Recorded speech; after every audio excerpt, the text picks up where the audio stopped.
Shalom Bapak Ibu Saudara yang dikasihi Tuhan, dimanapun Bapak Ibu Saudara pemirsa berada yang sedang menyaksikan di live channel dalam acara Voice of Life dengan saya, Pendeta Rudianto Suryo. Hari ini kita akan mendengarkan satu tayangan firman Tuhan, mendengarkan satu paparan bagaimana firman Tuhan akan memberkati setiap kita. Tapi sebelumnya, mari kita saksikan yang satu ini.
Tema khotbah yang saya akan bawakan pada hari ini tetap berbuah di masa yang sulit.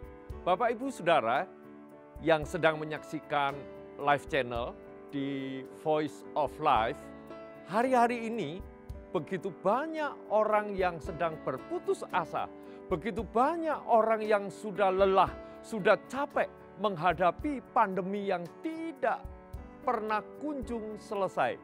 Tapi ketahui bahwa hari ini ada satu berita sukacita. Hari ini kita semua akan menyaksikan betapa Tuhan yang kita percayai adalah Tuhan yang berkarya buat setiap kita. Jadi tidak pernah ada alasan satu orang pun, orang yang percaya, untuk berhenti berkarya. Sehingga orang-orang tersebut akan menghadapi masa-masa yang sulit. Sekali lagi saya mau paparkan, Bapak Ibu Saudara, tidak ada satu alasan pun orang tidak berkarya. Di masa yang sulit ini, Tuhan tetap memberikan kesempatan. Allah Roh Kudus tetap berkarya buat setiap kita, orang-orang yang percaya. Dan saya yakin kalau kita mau menekuni, kalau kita mau meresapi, kalau kita mau menikmati kasih daripada Tuhan, karya Tuhan itu sungguh ajaib dalam setiap kehidupan kita, orang-orang percaya. Bapak Ibu Saudara, hari ini benar-benar saya merasa tertantang bahwa kalau ada orang yang berputus asa, kalau ada orang yang sudah lelah, yang sudahlah percuma untuk berkarya, karena masa-masa pandemi ini adalah masa-masa yang begitu sulit. Saya mau tantang, saya punya beberapa contoh, saya punya beberapa orang-orang kenalan saya di masa-masa sulit ini mereka tetap berkarya dan bahkan karyanya sungguh ajaib. Karena apa? Dia mengandalkan Tuhan. Dia terus bertekun di dalam Tuhan. Dia terus percaya bahwa Tuhan terus memakai hidupnya untuk menjadi saluran berkat. Dia yakin bahwa keluarganya tidak akan pernah sampai kekurangan, bahkan meminta-minta. Oleh sebab itu, dengarkan firman Tuhan, yakin dan percaya karya Roh Kudus tidak pernah berhenti buat setiap orang yang percaya kepada Dia. Mari kita siapkan hati kita, siapkan telinga kita, buka hati kita lebar-lebar, dan biar firman Tuhan yang sebentar kita dengarkan sungguh memberkati setiap kita, dan Roh Kudus pasti berkarya dalam setiap kehidupan kita. Mari kita buka Alkitab kita. Saya bacakan dari Yesaya 37 ayatnya yang ke-31. Sekali lagi, Yesaya 37 ayatnya yang ke-31 saya bacakan. Dan orang-orang yang terluput di antara kaum Yehuda, yaitu orang-orang yang masih tertinggal, akan berakar pula ke bawah dan menghasilkan buah ke atas. Sekali lagi, dan orang-orang yang terluput di antara kaum Yehuda, yaitu orang-orang yang masih tertinggal, akan berakar pula ke bawah dan menghasilkan buah ke atas. Bapak, Ibu, Saudara, kalau kita mencermati kisah dari Yesaya 37 ini adalah sebuah peperangan di mana Yerusalem diserbu oleh Asyur. Dan ada orang-orang pilihan, sekali lagi, orang-orang pilihan ini adalah orang-orang yang cerdas, orang-orang yang kuat, orang-orang yang pandai. Ini dibawa oleh Raja Asyur untuk berada ke negerinya. Sedangkan orang-orang yang tertinggal di Yerusalem adalah orang-orang, maaf, saya mau katakan orang-orang bodoh. Orang-orang yang tidak terpakai. Orang-orang yang tidak berguna itu yang tertinggal di Yerusalem. Tapi firman Tuhan mengatakan orang-orang yang terluput di antara kaum Yehuda, yang saya maksud adalah, yang firman Tuhan maksud adalah orang-orang yang tertinggal di Yehuda ini orang-orang yang tidak berguna. Yaitu orang-orang yang masih tertinggal, disebutkan di sini, akan berakar pula ke bawah dan menghasilkan buah ke atas. Harusnya orang-orang yang tertinggal, orang-orang yang tidak terpakai ini adalah orang-orang yang tidak berguna. Pasti mereka ini di masa-masa sulit ketika mereka berada di Yerusalem. Kenapa sebabnya? Karena mereka adalah orang-orang yang tidak punya akal. Bagaimana cara mereka itu menghidupi dirinya, bagaimana cara mereka menghidupi keluarganya. Tapi firman Tuhan dengan tegas mengatakan berakar ke bawah dan menghasilkan buah ke atas. Kalau kita selidiki lebih dalam lagi, bagaimana caranya? Ini setelah perang. Ini masa-masa sulit buat mereka. Tapi Yesaya dengan tegas mengatakan mereka justru yang tertinggal ini. Mereka berakar ke bawah dan menghasilkan buah ke atas. Ini menarik buat pribadi saya, sangat menarik. Berarti orang yang mau berakar itu pasti akan bertumbuh. Dan orang yang bertumbuh kalau dia berakar terus pasti sekali waktu akan menghasilkan buah. Oleh sebab itu hari ini kita semua akan belajar bagaimana cara kita menghasilkan buah di masa-masa yang sulit.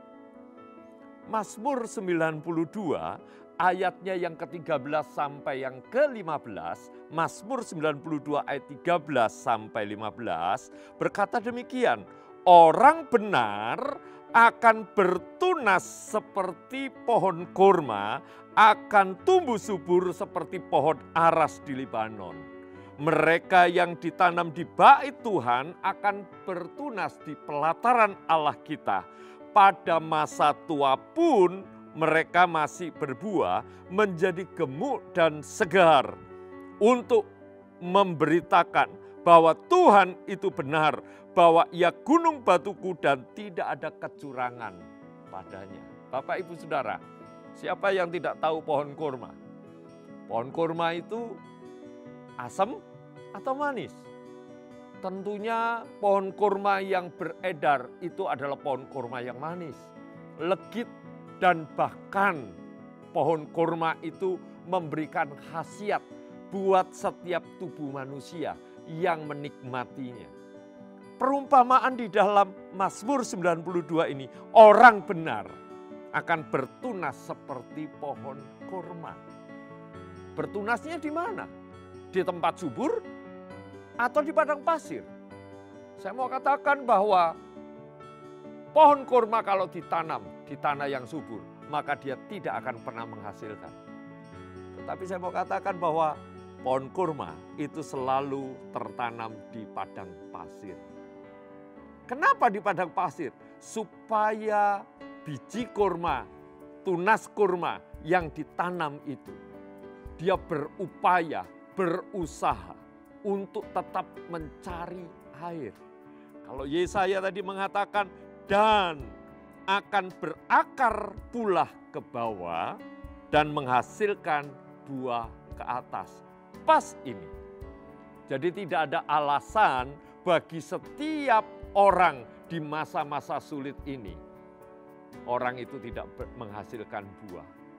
Belajar dari pohon kurma. Pohon kurma dia tidak tumbuh ke atas terlebih dahulu, tetapi pohon kurma dia akan mencari air terlebih dahulu, mencari kehidupan terlebih dahulu. Lewat apa? Lewat akarnya. Cukup keras enggak padang pasir? Bapak, Ibu, pemirsa yang dikasihi Tuhan, untuk mencari, menembus tanah di padang pasir memang tidak sulit. Kalau dia mau. Memang sulit kalau dia tidak mau. Yang menjadi tantangan setiap kita, mau atau tidak. Kalau kita mau, Tuhan pasti membuka jalan. Kalau Mazmur mencatat bahwa biji kurma ketika dia menembus mencari air, menurut perhitungan itu tidak cukup 5-10 meter, tetapi 100 meter ke bawah, maka akar kurma itu akan menembusnya. Dan setelah dia menembus mendapatkan air, maka dia akan bertunas ke atas sampai dia menghasilkan buah. Tapi dikatakan ayatnya yang ke-13, dikatakan orang benar. Saya berikan tanda kutip, orang benar adalah orang yang benar-benar berusaha mencari Tuhan sebagai sumber daripada air itu, sebagai sumber daripada kehidupan. Oleh sebab itu Bapak, Ibu, Saudara pemirsa, saya mau katakan bahwa ada 3 hal yang perlu kita catat. Yang pertama, berakar. Sudahkah kita ini berakar? Jangan kita hanya mau hasilnya tanpa kita berakar. Kalau kita berakar, maka saya percaya sekali waktu kelak kita akan bertumbuh dan sekali waktu kelak kita akan menghasilkan buah. Berakar terlebih dahulu. Setiap pagi, sudahkah kita berjumpa dengan Tuhan kita? Sudahkah kita duduk bersimpu? Sudahkah kita memuji dan menyembah Tuhan? Sudahkah kita membaca firman Tuhan? Itulah yang dikatakan berakar. Kalau kita berakar, saya yakin dan percaya, sekali waktu kelak pasti akan bertumbuh. Yang kedua saya mau katakan adalah bertumbuh. Apakah pertumbuhan yang akan kita nikmati ini perlu tenaga kita? Cukup kita berakar. Sampai kita bergumul dengan Tuhan, pasti kita akan bertumbuh. Sebab apa? Jiwa roh kita ketika bersekutu dengan Tuhan, maka rohani kita pasti akan bertumbuh. Ketika rohani kita bertumbuh, yang ketiga, pasti kita akan menghasilkan buah. Saya berikan sebuah kesaksian. Saya punya di kantor saya ada seorang OB, ya, office boy, yang pekerjaannya sehari-hari adalah membersihkan setiap ruangan-ruangan kantor. Saya tanpa sepengetahuan saya, orang ini tiba-tiba muncul dengan satu pertanyaan di telinga saya. Pak, boleh nggak Pak, kalau setelah selesai saya bekerja di kantor gereja, lalu saya minta waktu untuk saya itu punya satu ladang Pak, satu tempat yang dikasih pinjam oleh orang kantor. Oh, untuk apa? Saya mau nanam lele Pak. Oh, silakan aja. Karena itu di luar jam kantor, maka saya silakan. Dan saya tidak melarang sedikit pun.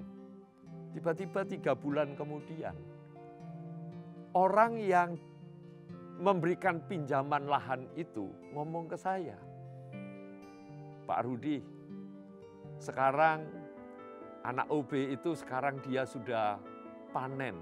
Panen apa? Panen lele. Oh banyak? Lumayan Pak, banyak. Makanya nanti tahun baru dia mau pulang Pak. Wah hebat. Karena saya penasaran, maka saya tanya, saya wawancarain.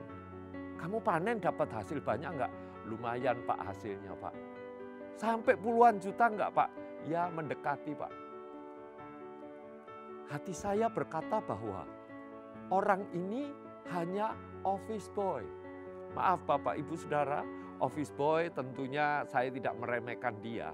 Tetapi secara akal pikiran, secara kepandaian mungkin dia terbatas. Dan setelah saya selidiki, ternyata setiap pagi dia tidak pernah meninggalkan persekutuan dia dengan Tuhan. Saya mau beritahukan, tidak ada alasan buat setiap kita, Bapak, Ibu, Saudara, para pemirsa, jangan pernah berputus asa di masa-masa sulit ini. Jangan pernah berhenti berkarya. Jangan pernah malas.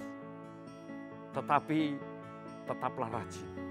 Rajin yang pertama adalah bersekutu dengan Tuhan. Rajin yang kedua adalah tetaplah berkarya, bekerja. Rajin yang ketiga, tetaplah menjadi berkat buat banyak orang. Sehingga apa? Karya Allah Roh Kudus tidak pernah berhenti dalam kehidupan setiap kita. Setelah saya panggil OB ini, lalu saya katakan, lanjutkan karyamu. Kalau kamu perlu apa-apa lagi, tolong katakan kepada saya. Dan ternyata ini sangat memberkati teman-teman yang lain. Mari kita terus berkarya di masa-masa pandemi ini. Jangan pernah berhenti. Sebab Allah, Tuhan kita, tidak suka dengan setiap kita yang berputus asa. Sebab jalan keluar, jalan itu pasti terbuka buat setiap orang yang mau berkarya. Masa pandemi adalah masa-masa kesempatan buat kita. Masa pandemi bukanlah masa-masa membuat kita ini down. Masa pandemi jangan membuat setiap kita berhenti untuk berkarya. Tapi pakai masa pandemi ini untuk menjadi saluran berkat buat banyak orang di sekitar kita. Kembali saya ingatkan Bapak Ibu Saudara, berakar. Bagaimana cara kita berakar? Yang pertama adalah tetaplah bersekutu dengan Tuhan, mencari Tuhan, mencari firman Tuhan, mencari kehendak Tuhan. Setiap pagi bangun lebih awal, bangun lebih pagi, sujud di hadapan Tuhan. Dan saya percaya setiap doa orang benar itu besar kuasanya. Permintaan kita, permohonan kita kepada Tuhan, Dia tidak pernah melewatkannya. Dan ketika hati kita penuh ucapan syukur kepada Tuhan, ketika hati kita membuka untuk firman Tuhan, ketika pikiran kita dipenuhi oleh firman Tuhan, itulah akan terjadi akar di mana kita akan menemukan sumber air itu. Dan ketika kita menemukan sumber air itu, saya yakin dan percaya, maka hidup kita akan terus bergairah. Dan yang kedua adalah bertumbuh. Bagaimana kita bertumbuh? Pertumbuhan rohani kita, bukan kita yang membuat, bukan kita yang menumbuhkannya, tetapi secara otomatis Allah Roh Kudus, di mana Dia yang kita ajak bersekutu dengan kita. Dia yang akan menumbuhkan kita. Dia yang akan memberikan semangat buat kita. Dia yang akan terus memakai hidup kita. Dan yang ketiga, berbuah. Buah apa yang kita hasilkan? Saya yakin banyak buah yang kita hasilkan. Di samping buah roh, ada buah-buah buat kita untuk kita beritakan kepada orang-orang yang ada di sekitar kita. Mari kita terus berkarya di masa-masa sulit seperti ini. Jangan kita pernah berhenti. Sebab Tuhan mau hidup kita dipakai oleh Tuhan untuk menjadi alatnya. Para pemirsa, hari ini kita harus mengerjakan apa yang Tuhan mau, yaitu tetap berbuah di masa-masa yang sulit. Sebab Tuhan sedang menantikan, orang-orang yang ada di sekitar kita sedang menantikan karya Tuhan lewat hidup kita. Dan saya yakin Bapak, Ibu, Saudara, dan saya dipilih Tuhan. Bukan hanya kita menerima keselamatan, tetapi Tuhan mau memakai hidup setiap kita untuk menjadi alatnya. Orang di sekitar kita, yang ada di sekitar kita, menunggu, menantikan apa yang sedang kita perbuat. Hari ini kita belajar dari satu tema, tetap berbuah di masa sulit, di masa sukar. Sebab masa sukar jangan sampai membunuh setiap kita, tapi kita terus berkarya. Tuhan Yesus memberkati kita semua. Mari kita tundukkan kepala dan kita berdoa. Bapa, kami mengucap syukur terima kasih kalau hari ini kami disemangati oleh firman Tuhan. Kami diingatkan oleh firman Tuhan. Sebab hanya firman Tuhan yang dapat membangkitkan gairah kami. Kami mau tetap berkarya. Kami tetap mau menghasilkan buah-buah di masa sulit ini Tuhan. Sebab masa sulit yang kami hadapi bukan untuk membunuh kami, tetapi untuk memberikan semangat buat kami. Pakai seluruh hidup kami untuk menjadi alat-Mu. Dan Tuhan berkati para pemirsa di live channel dimanapun berada. Biarlah Voice of Life ini menjadi berkat bagi banyak orang dan lewat hidup setiap kami, nama Tuhan dipermuliakan. Tuhan Yesus memberkati setiap kami. Di dalam nama Tuhan Yesus kami berdoa, kami bersyukur. Amin. Amin. Puji Tuhan, firman yang sudah kita dengar bersama-sama biar jadi berkat buat setiap kita. Mari kita lakukan apa yang sudah kita dengar sehingga hidup kita menjadi berkat bagi banyak orang dan lewat hidup kita nama Tuhan dipermuliakan. Sampai jumpa di lain kesempatan, di lain waktu pada channel yang sama. Tuhan Yesus memberkati kita semua.